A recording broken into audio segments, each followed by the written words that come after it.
manager, and he said he was going to forward me an email that I needed to check out as soon as possible. And so I was just okay, and opened it up, and it just said in the subject line, Prince Project. And it was from a lady named Julia Ramadan. And so I opened it up and said that Prince would be interested in collaborating. Wow. Yeah, so, didn't really know what that meant, and didn't even know if it was real. So I called my manager back and said, is this real? Are you serious? Is this a joke, like, from someone?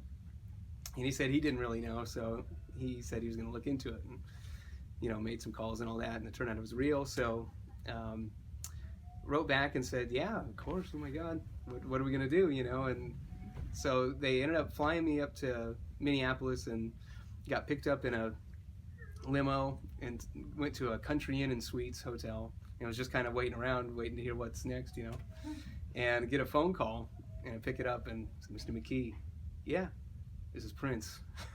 I said, oh, how you doing, man? And he's like, I was just listening to some of your work.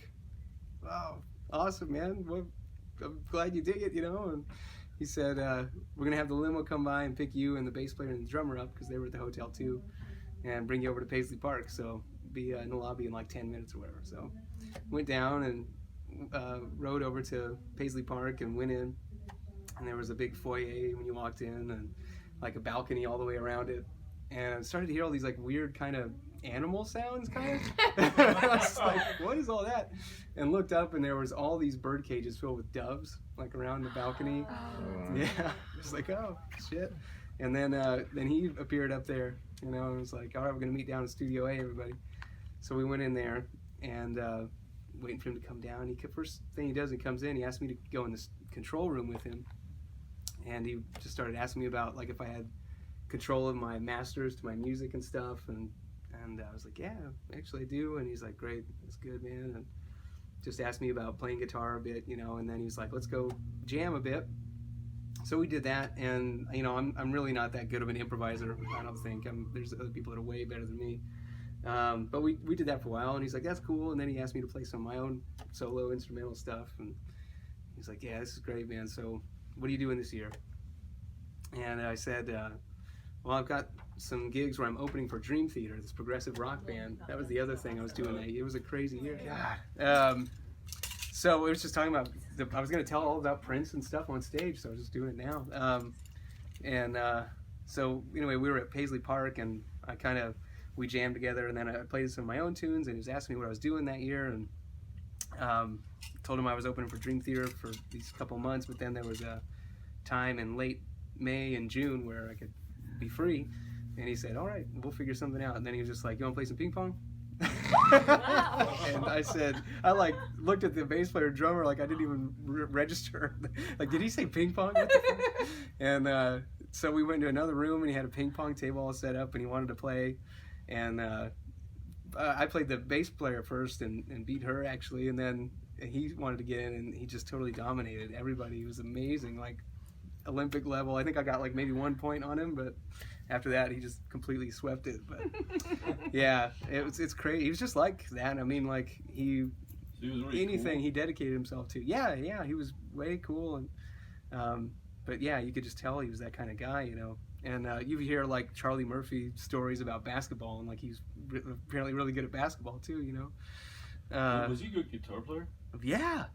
Dude, he very was, good. he was That's what I've never envisioned him as a good guitar player, but some good guitar players said that he was a good guitar player before he died, before the whole tragedy. Oh man, no, Prince is really pretty decent. Oh no, yeah, like he's every great. Instrument. Yeah. Someone asked Paul McCartney what it's like to be the greatest guitar player in the world, Ask and Prince. he said, "I don't know, ask Prince." Yeah, no, I read that. Yeah. Mm-hmm. Yeah, I mean, he was amazing. And piano and bass and drums and everything, man. Mm-hmm. So I go off, and he was just like, yeah, we're going to figure something out. Is how we kind of left it. And then was out touring and all that. And the next thing I hear, he said he booked 9 concerts in Australia, and he wanted me to be the special guest guitar player for the tour. Wow. And so I was like, holy shit. Amazing. Yeah. And so we wrote back and was like, so what are we doing, And I went up to Paisley Park again, and I brought my wife and my son because it was his birthday. He just turned 1.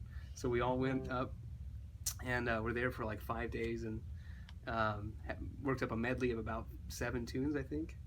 And that was kind of the plan, where I would actually do solo acoustic guitar with him on a tune called Sometimes It Snows in April. And then we did like Raspberry Beret and a tune called Mountains and a couple of other ones. And then Purple Rain was going to be the medley, and the end with Purple Rain.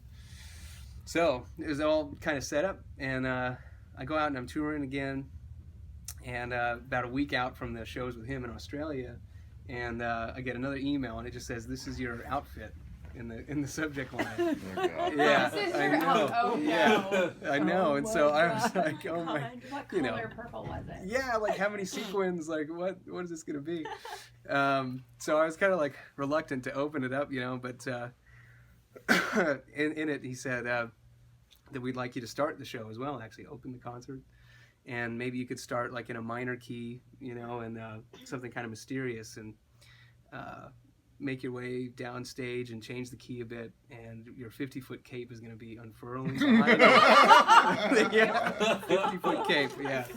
So I was like, oh man. And he said we'd have images of like the universe and like flames and then waves and all this stuff projected on the back of this cape. And man, I don't know why. Now I feel stupid, but I didn't feel like I could do it, like the cape thing. I don't know why. I just felt like self-conscious and like it was like intimidating, and I was like, fuck, I just play guitar. I don't want to wear some cape. I don't know, man. So I wrote back and said, I don't know about the cape, man. And they had all these girls that were amazing dancers and beautiful and all that. And one of the girls, Damaris was her name, she wore the cape, and I just played guitar. But yeah, so he was saying that in the email also about what I should play, you know, like maybe something major and then get kind of mysterious and funky or something.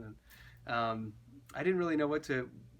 It was hard for me to imagine, like, what kind of music exactly should I do. So I sent him actually just an acoustic arrangement of Purple Rain, and he said, that's what we're going to go with. And we'll start the show with that, and it's in B flat, so you can start with that, and then we'll go into a tune called Gold, which they do, and the whole band would kick in, and I would be lowered down on an elevator with smoke and all this stuff, and then the band would kick in. So that was... And that's how you do it? Yeah, and then I gotta see came that. back later on for the medley, you know, and then we do Purple Rain at the end of the night. And I played electric guitar a bit too with that. And, but you know, he'd always want to do after parties too, like or after shows even. Like they'd come into a place like the size of BB King's after playing 20,000 people. Yeah. They come into a place like this and do another 2 hours or more of just whatever, you know. Cool. And the first night we did that in Sydney, and like Seal was there, and Keith Urban, and Public Enemy, and he had me play some of my tunes on acoustic guitar to start it, you know. Oh yeah, that reminds me, on the second night of the whole tour, I actually got quite angry and upset. Not really angry, but just disappointed and like, what the hell? Because I did the Purple Rain thing, and then after that I would be waiting under the stage for like an hour and a half, you know. And it's extremely hot, and you're just like, waiting to go back up again. And he actually forgot about me, and like, I didn't even go up again, and it was the end of the night, and I was like, I'd already been out on the road for a month and a half, and I just had this like 1-year-old son back home, and I was like, fuck, I want to go home. Fuck this, man. I didn't even go on stage tonight. What the fuck is all? I was just like pissed, you know, like, why am I even wasting my time if I'm not even going on stage? You know, like that. And then as soon as he came off and we were backstage, he totally apologized and was like, I'm sorry, I mean, I just got in my thing and was going, you know, doing the music. And how about tomorrow night on the stage you open with like 3 of your songs? And I was like, holy shit, okay. So I'll stick around. Yeah, all right. That's You know, what's up. yeah, jeez. Wow. And so I did a few of my tunes, you know, and that was really cool. And there was one of the nights too, I think it was an off night, like we didn't have a concert, and he just wanted to have a party at his hotel room. And he called me in a few hours before and asked me if I could play some acoustic guitar at the party. And I said, yeah. So there was this DJ, Rashida. She was playing just music all night, kind of. And then like 3 a.m, he was like, all right, Mr. McKee, you need to calm these ladies down. Get your acoustic guitar, man. And so he had me play a few tunes, and I know I did Ryan Lynn, because that was when he said that was the tune he heard on YouTube that made him want to get a hold of me. Yeah. You know, the rest of the shows were all pretty cool, but it just wasn't really my gig in any way. You know, I love to write acoustic guitar music and play those kind of tunes, you know, and so when it was like I was kind of a hired gun thing. It just didn't feel right. It was cool and an honor and fun, but I wrote him an email and just said, sorry if some of my solos maybe weren't as amazing as some other players, but it's not. I'm not really Jimi Hendrix. I'm more like Joni Mitchell, or something. I'd like to write tunes and just do that. And I kind of knew that might ring with him because he's was a big Joni Mitchell fan. And so he got that, and I figured I'd never hear from him again. But like less than a year later, he got a hold of me and wanted to do a whole acoustic album. And it sent me this track that he wanted me to arrange, and I did that and sent it back and heard it was cool. And then there was like radio silence, and then like literally in December there was another email, and he was like he really wanted to do an acoustic album, like have me arrange like a whole album of his tunes for acoustic guitar. And I told my new management that I'm with now, I was like, dude, follow up on that, man, that would be awesome, immediately. And they did, and they never heard back again. He was just always kind of, always spur of the moment, changing things, and he'd be like, we'd be under the stage about to go on, and he'd be like, all right, here's the new set list, everybody. And like the whole band had to be ready. I mean, he was always just kind of changing his mind about stuff, and doing whatever he wanted. But he was always like real respectful and, friendly and cool. I don't know if I have my phone down, so. All right, well, here's a little bit of the Purple Rain stuff.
That was awesome.